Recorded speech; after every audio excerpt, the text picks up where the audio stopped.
ഇത് ഏത് ഭാഷ? എന്താ ഇത്? വെൽക്കം. സ്കൂൾ പ്രവേശനോത്സവത്തിൽ വി മുരളീധരൻ MLA വിദ്യാർത്ഥികൾക്ക് മിഠായി വിതരണം ചെയ്ത വിവാദത്തിലായി. അങ്ങനെ പറയരുത്, എല്ലാവരും അങ്ങനെ കാണരുത്. എല്ലാവരും അത്രക്കാരല്ല. ഈ സർപ്പത്തിൽ തന്നെയല്ലേ വിഷമുള്ളതും വിഷമില്ലാത്തതൊക്കെ.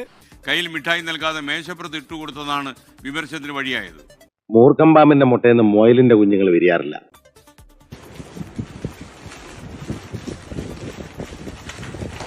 Oh my dear guys, why fear when I'm here?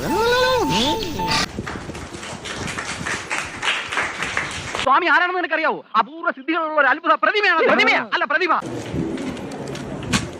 വന്നിട്ടുണ്ടോ? ഇല്ല,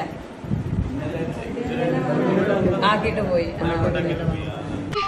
തൊഴുത്തു പോയിരുന്നോ? പശുവിന് നക്കിയെങ്കിലും കുടിക്കാലോ. പിന്നോക്ക വിഭാഗത്തിന്റെ നേതൃത്വത്തിൽ സംസ്ഥാന പ്രവേശനോത്സവത്തിന്റെ സ്കൂൾ പ്രവേശനോത്സവത്തിന്റെ ഭാഗമായി അവർ പങ്കെടുത്ത, അതായത് പിന്നോക്ക വിഭാഗം വകുപ്പ് മന്ത്രി തുളസിയും കഴക്കൂട്ട് MLA പങ്കെടുത്ത ഒരു പ്രവേശനോത്സവം നടന്നതാണ് ഈ കട്ടയില ട്രൈബൽ റെസിഡൻഷ്യൽ സ്കൂളിൽ. ഒന്ന് തേച്ചരച്ച് കുളിച്ചാ പോകാവുന്ന അഴുക്കേ ഉള്ളൂ.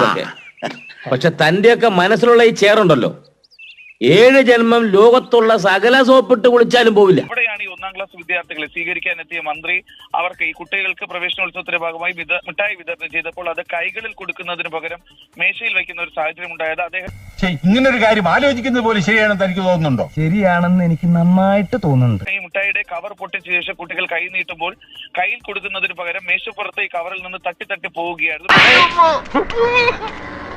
എത്ര കിട്ടിയാലും പഠിക്കൂലെന്ന് വെച്ചാൽ പിന്നീട് ഈ ദൃശ്യങ്ങൾ വൈറലായതോടുകൂടിയാണ് MLAക്കെതിരെ വലിയ രീതിയിലുള്ള ഒരു വിമർശനം സാമൂഹ്യ മാധ്യമങ്ങളിൽ ഉയരുകയും ചെയ്തത്. കാരണം 1ാം ക്ലാസ്സിൽ അല്ലെങ്കിൽ പ്രവേശനോത്സവത്തിന്റെ ഭാഗമായി എത്തുന്ന കുട്ടികളെ വലിയ രീതിയിലാണ് സാധാരണ നമ്മുടെ സംസ്ഥാനത്ത് വരവേൽപ്പ് നൽകുന്നത്. ഈ ഫിസിക്കൽ ടോർച്ചറിങ് എത്ര വേണമെങ്കിലും സഹിക്കാം, പക്ഷേ മെന്റൽ ടോർച്ചറിങ് ഉണ്ടല്ലോ, ഒട്ടും സഹിക്കാൻ പറ്റില്ല. കുട്ടികളെ താലോലിച്ചാണ് ഓരോ സ്കൂളുകളിലും അകത്തേക്ക് കയറ്റുന്നത്. പക്ഷെ ഇവിടെ ഉണ്ടായിരിക്കുന്നതെന്ന് പറയുന്നത് കുട്ടികൾക്ക് കയ്യിൽ കൊടുക്കുന്നതിന് പകരം മുട്ടായി മേശയിൽ തട്ടിപ്പോകുന്ന ഒരു സാഹചര്യമായാണ് ഉണ്ടായത്. നീ ആരാന്നാ നിന്റെ വിചാരം? ഈ അഹങ്കാരമൊക്കെ അങ്ങ് കോഴിപ്പള്ളിയിൽ വെച്ചിട്ട് വന്നാ മതി കേട്ടോ. അതുപോട്ടെ, നാറികൾ അങ്ങനെ പലതും ചെയ്യും.